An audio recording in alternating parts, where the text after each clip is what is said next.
Spotlight.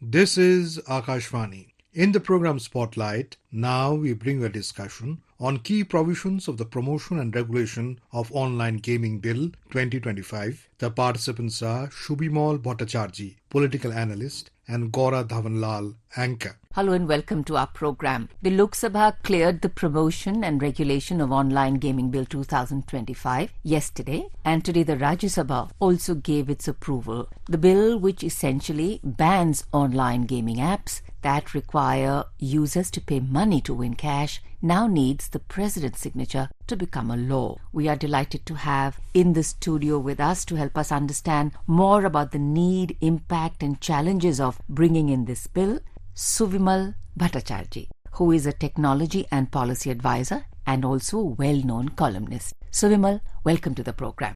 Thank you. So before we, as we say, move on, we'd like to actually start with Mr. Ashwini Vaishnaw, the Minister of Electronics and Information Technology. Let's listen to that. Online gaming sector is emerging as a major sector in the digital world.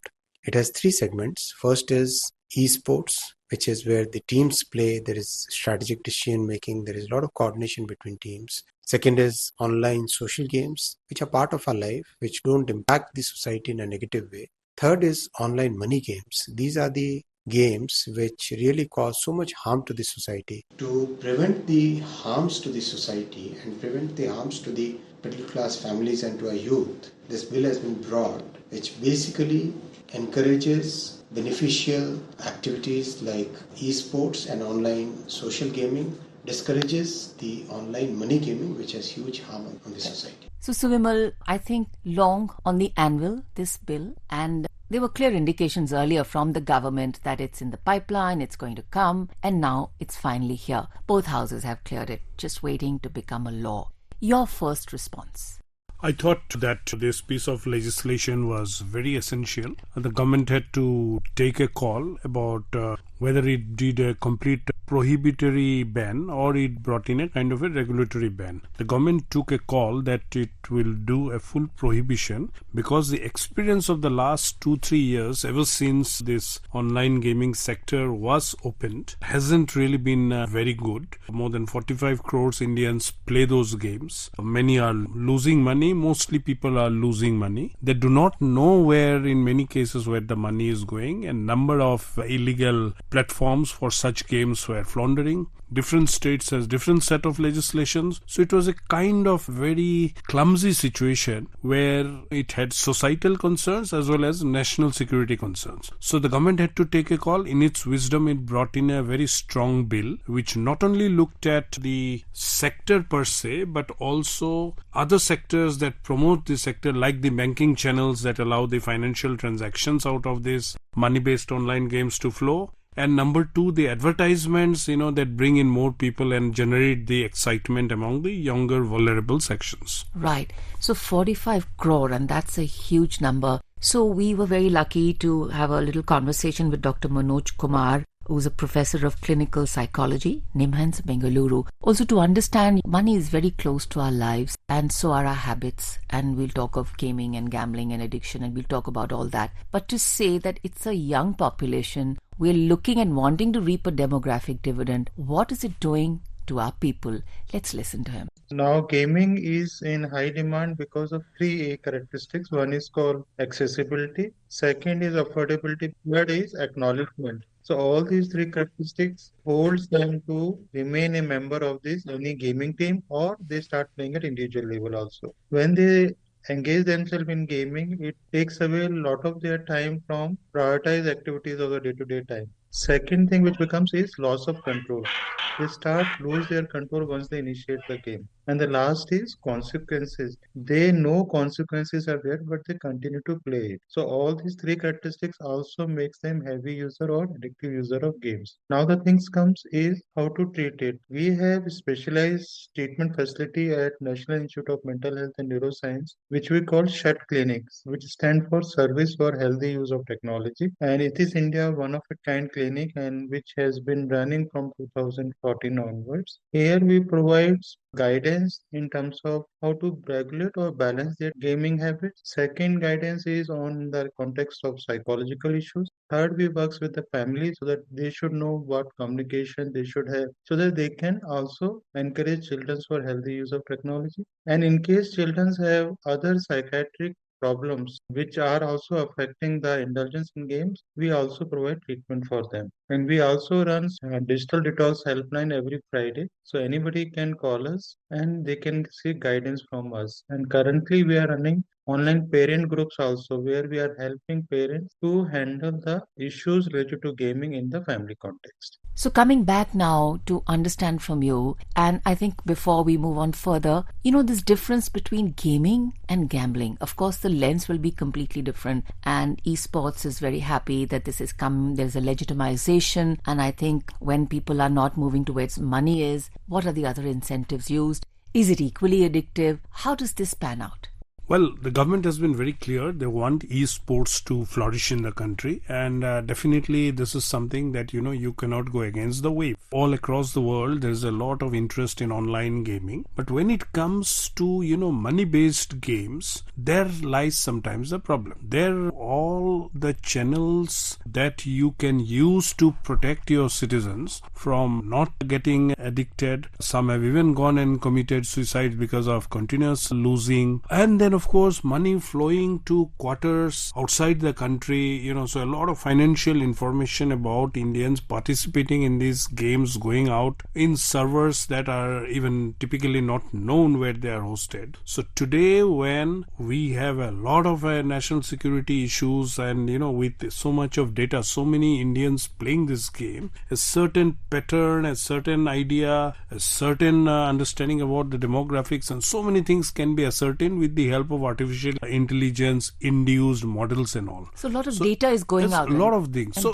you power. Cannot you cannot give such kind of information for your enemies to be picking up and all. So one, the societal concern remain very strong because you cannot allow your young people to be addicted, and these are the games are in such a way that actually make you addictive and all. So that is a call that the government had to take. It's not a very easy call, but it's a very bold call. I would think it's a very good thing that they've done. Right. You earlier mentioned the word accountability. So walk us through accountability of institutions facilitating the monetary transactions, accountability of sponsoring companies, and accountability of endorsement givers. Absolutely. I think the first level of responsibility comes with the platforms. The platforms that allow the games to be offered and then played. Now, unless you have a proper well-defined system in which you choose them and even regulate the games that they offer, and then always keep a watch on what they are doing, there are slips that can happen right at the beginning. So what the bill proposes is an online gaming authority that's going to come and set the regulatory tone. That means that new platforms are going to be registered who are going to offer those different kind of games, and then henceforth they would have to be completely regulated. Then the financial institutions that support the payment systems that support such kind of payment. Everyone today wants everything to happen seamlessly. So it's linked to their bank account, it's linked to their UPI account, it may be linked to their credit card accounts. So many, and then you would find also some illegal syndicates coming who will say, okay, you can pay us cash and we'll use our digital identity to enter and play the game for you. So another level of problem you create. So those things government had to really stop right at the beginning. Question still arises that when you take such a step, then there would be so many other illegal websites that could be coming up here, and surrogate websites, stuff where people can or people will now go and play and all. But I think the government takes such a step, it will also ensure that the legal recourse it has, the network of the law enforcement across the country as well as the central forces, and the bilateral understanding in many countries to be able to look at digital crimes and all that will by and large take care of everything. The money flowing out of the country, if it is controlled, and it will be controlled because the banking channels are also targeted in this legislation, I think the government will be able to realize a lot part of what they intend to do, which is to save the common Indian from getting trapped. Right. You'd earlier mentioned that, different states had different rules or regulations which were there. It was quite a little mixture with very little clarity. Our Puducherry correspondent, of course, has filed a report giving another perspective of actually what the scenario is there. Let's listen to him.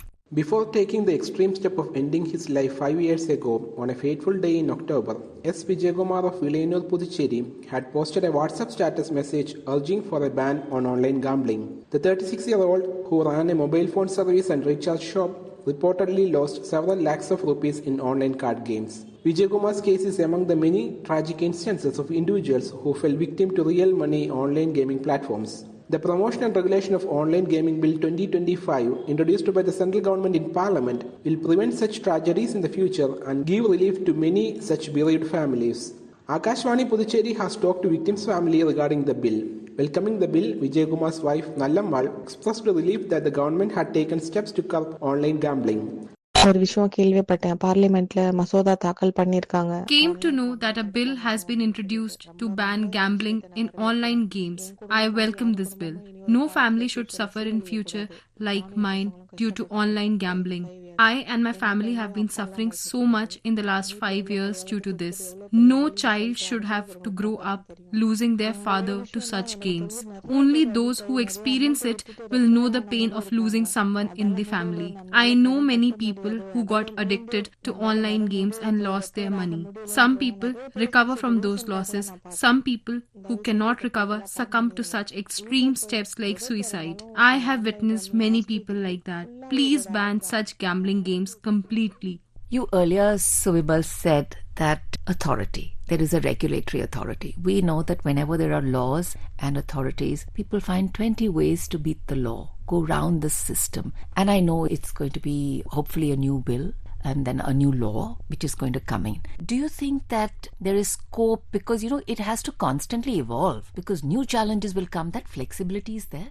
Definitely. I think if you look at the way this government has tried to look at many of the other larger issues around the digital space. So let's take the personal data protection bill, that came, and then later the Digital Data Protection Act was passed and the rules were framed. A lot of these considerations were done, public consultations were done to see that the law and the rules have teeth. So same here in this case, when the online gaming authority will be set up, the people chosen there, the modalities under which they will work, the terms and conditions that they set for the platforms to operate, the penalties that are put in place, all of that whole ecosystem will definitely be charged to the maximum to see that they deliver. Right. So I am very confident, that the approach would never be diluted when it comes to this, because ultimately the government has taken a very bold stand instead of, trying to do a piecemeal kind of a legislation. Absolutely. Before we say thank you,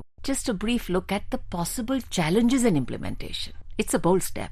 Oh, definitely. I think challenges always remain when you do something big. I think the law enforcement, the platforms, the people who work in the platforms at every level, people have to be conscious to the fact that at the end of the day, we have to protect our society. We have to protect our people participating in these games. So those tendencies that we see in many other areas where there is some dereliction, those things have to be very dealt with sternly if it happens. But I would largely think that implementation would be very, very important aspect that the government will also try to see is done properly. Right. And of course, you're a tech expert. So use of technology to actually battle the harms of technology. Oh, absolutely. I think it's tech that facilitates and tech that protects and tech that evolves the whole system. So it's a tool and we will use it wisely. Subimal Bhattacharjee, thank you so much for coming on to our program. Thank you so much. You were listening to a discussion on key provisions of the Promotion and Regulation of Online Gaming Bill 2025. The participants were Subimal Bhattacharjee, political analyst, and Gaura Dhawanlal, anchor. This program was produced and presented by the News Services Division of Akashvani. You can listen to it on a mobile app, News on AIR. This program is also available on a YouTube channel, News on AIR Official. You may share your feedback about this program through email at airnsdtalks@gmail.com or WhatsApp on 9289094044. Spotlight.